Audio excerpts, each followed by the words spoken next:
Bedroom کہاں رکھنا، hall کہاں رکھنا، مستریوں سے پوچھتے ہیں، مولانا بیٹھے ہیں، مولانا بیٹھے ہیں، علماء ہیں، پوچھ کر دیکھو، اس کے بارے میں کوئی نہیں، پورا گھر آپ اپنی مرضی کے مطابق بناؤ، صرف ایک چھوٹا سا کمرہ ہے، اس پہ تمہاری مرضی نہیں چلے گی، شریعت کا حکم چلے گا، وہ بھی وہ کمرہ کون سا، بیڈ روم نہیں، باتھ روم ہے، باتھ روم، پونا میں ہے باتھ روم،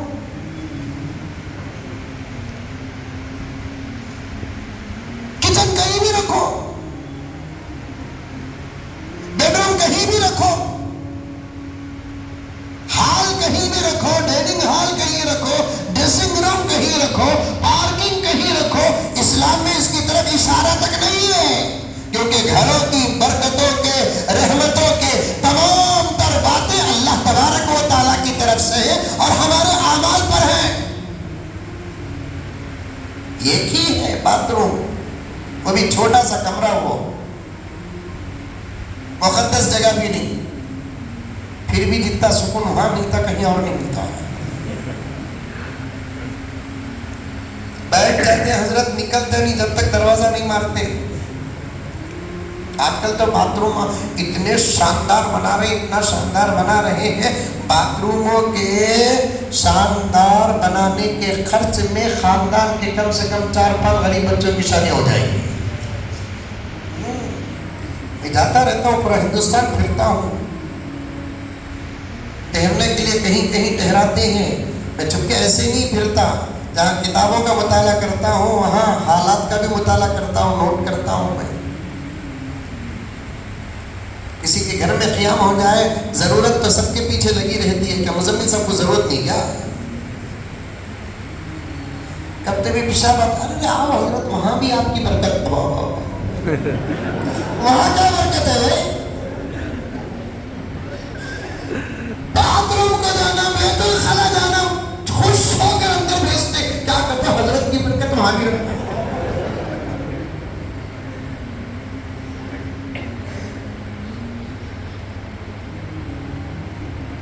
نہیں، وہاں کے لیے پیغمبر دو عالم، رحمت دو عالم نے مسائل بتائے ہیں، ادب کے دائرے میں بتائے ہیں، ورنہ وہ کوئی اچھی جگہ نہیں ہے۔ جانے سے پہلے بھی پناہ کی دعا مانگو، نکلتے ہی اللہ کا شکر ادا کرو۔ ابھی تقریر شروع کیا نہیں، میں عظمت بولنا ہے صحابہ کی۔ ایک جگہ گاؤں کو گیا، شہر تھا، گاؤں نہیں شہر تھا، زبردست دعوت تھی، دعوت کے بعد عشاء کی نماز کے بعد جلسہ۔ اب میں دعوت سے فارغ ہو کر میں بولا کہ نماز پڑھنا ہے، حضرت یہی نماز کا انتظام ہے، چلو بھائی نماز پڑھ لیں گے، وضو کرنا ہے، آؤ حضرت بول کر بلا لے کر، گھر تو بڑے بڑے تھے وہاں کے، اب لے کر جا کر اندر چھوڑے وائٹ ہاؤس میں، میں جا کر کھڑے ہو گیا دیکھتا ہوا، ضرورت پوری کرنے کی جگہ نظر نہیں آ رہی، چھوٹے چھوٹے الماریاں ہیں، اسٹانس ہیں، ایسے پائپ ہیں، ادھر سے جا کر ادھر، ادھر سے جا کر ادھر، ادھر سے جا کر ادھر، چھوٹا سا جنازہ بھی رکھ رہے ہیں، خوبصورت وائٹ کرسی بھی ہے،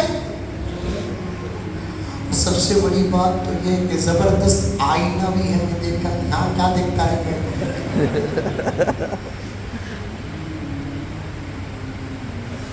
دیکھا بھی تو دیکھنے کی چیز ہے وہ۔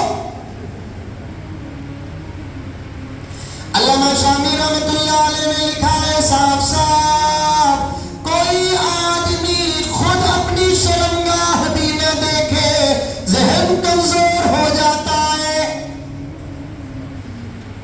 سبحان اللہ، کیا پیارا دین ہے ہمارا، دوسروں کی دیکھنا تو دور کی بات ہے، خود کی دیکھنے کی اجازت نہیں۔ یہ حیا ہے، یہ شرم ہے، یہ آبرو ہے، یہ عزت ہے۔ میں ضرورت ہی پوری نہیں کیا، پورے چیزیں دیکھتا رہا، جیسے ہی ڈور کھول کر باہر نکلا، ٹاول لے کر، ٹاول معلوم ہے اسے کیا بولتے ہیں یہاں پر، ہاتھ پہنچنے کا ٹاول ہی بولتے ہیں، ٹاول لے کر کھڑے ہیں جناب عالم پناہ، فارغ ہو گئے حضرت؟ میں بولا داخل ہی نہیں ہوا. کیا فراغت، کیا فراغت ہے بھائی.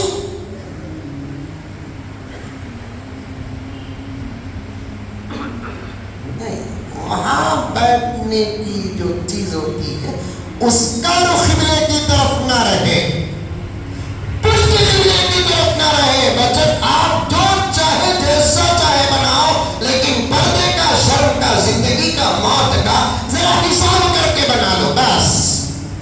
لیکن عقیدے یہاں بھی گھس گئے،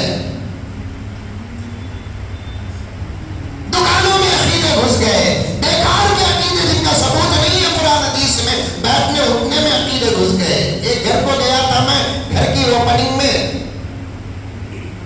زبردست عالیشان گھر. جیسے ہی دروازے کے پاس گھسا تو وہ ربن تھی کاٹنے کی. اندر سامنے ویڈیو پکڑ لے کر ایک آدمی کھڑا ہے. میں بولا پہلے میں داخل ہونا، میرے سے پہلے انہیں داخل ہوا ہے.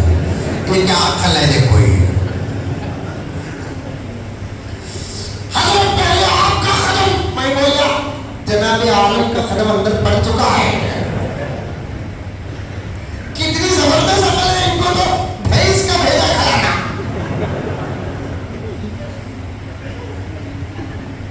افتتاح میری طرف سے، ربن میں کاٹوں، بسم اللہ میں پڑھوں، الحمدللہ میں پڑھوں، گھر دیکھ کر ماشاءاللہ میں پڑھوں، اندر جا کر اذان میں دوں، اندر جا کر نماز میں پڑھوں. میرے سے پہلے کیمرہ میں اندر کھڑا ہوا ہے. میں نے کہا کہ افتتاح ہو چکی ہے. افتتاح ربن کاٹتے کرتے نظر اچانک گھر کے دہلیز کے اوپر پڑ گئی. دہلیز ہی بولتے نا یہاں پر، کیا بولتے ہیں؟ دہلیز بولتے ہیں. وہ دروازہ بند ہونے کا جو سانچہ ہوتا ہے، اس دے پڑ گئی. تو اس میں گھوڑے کا نال تھا. مولانا جو منڈی ہلا رہے ہیں، میں سمجھتا ہوں کہ یہ عقیدے یہاں بھی ہے. نال تھا، نال. نال بولے تو سمجھتے گھوڑے کا نال جو پیروں میں لگاتے ہیں. میں اندر گیا، دعا کیا، نماز پڑھا، سب کچھ، لیکن وہ نال ہی ذہن میں تھا میرے. کھانے سے فارغ ہونے کے بعد نکلتے ہوئے پوچھا بھائی یہ دروازے پہ نال کیا ہے؟ تو وہ بھی میرا دوست ہی تھا. حضرت پورا گھر ذہن میں نہیں، آپ کو یہ نال ہی ذہن میں ہے کیا؟ نہیں بھائی، مجھے تعجب اس بات پر ہے، اتنے نئے گھر میں گھوڑا کیسے آیا ہوگا اور یہ دیوار میں چڑھا کیسے ہوگا، اور اس کے پیر سے جوتا چھوٹا کیسے. اور اس سے بڑی تعجب کی بات ہے کہ اب تک جوتا گرا نہیں ہے. نہیں حضرت، ہماری والدہ زندہ ہے، انہوں نے کہا کہ کسی کی نظر لگ جائے گی، ایک کام کرو کہ گھوڑے کا نال لگا دو. امی کی بات سن کر میں لگا دے، میں بولیا نظر دوڑ کے لیے گھوڑا تو لیا. عقیدے خراب ہوئے کہ نہیں ہوئے؟ یہ پہلا پیغام دیتا ہوں پونا کے میرے دوستوں، میرے نوجوانوں، میرے پیاروں، اعمال کا دار و مدار ایمان پر ہے، اور ایمان کا دار و مدار عقائد پر ہے. عقیدے صحیح ہو تو ایمان صحیح، ایمان صحیح ہو تو اعمال قبول. اللہ کے ساتھ ہمارے عقیدے صحیح ہو، انبیاء کے ساتھ ہمارے عقیدے صحیح ہو، قرآن کے ساتھ ہمارے عقیدے صحیح ہو، حشر نشر کے ساتھ ہمارے عقیدے صحیح ہو، جنت اور دوزخ کے معاملے میں ہمارے عقیدے صحیح ہو. ورنہ نام کے ڈبے رہ جائیں گے، نام کی ٹوپیاں رہیں گی، رام کے داڑیاں رہیں گی، نام کے دھوپے رہیں گے. نام کے نام رہیں گے صرف. کروڑوں رحمتیں ہو میرے آقا حضرت محمد مصطفیٰ، سب کہہ دو صلی اللہ علیہ وسلم. آپ نے تو صاف صاف اس کا اشارہ دیا، میری امت پر ایک زمانہ ایسے آئے گا کہ میرا امتی صرف نام کا رہ جائے گا، حقیقت ایمان و اسلام اس کے اندر نہیں ہو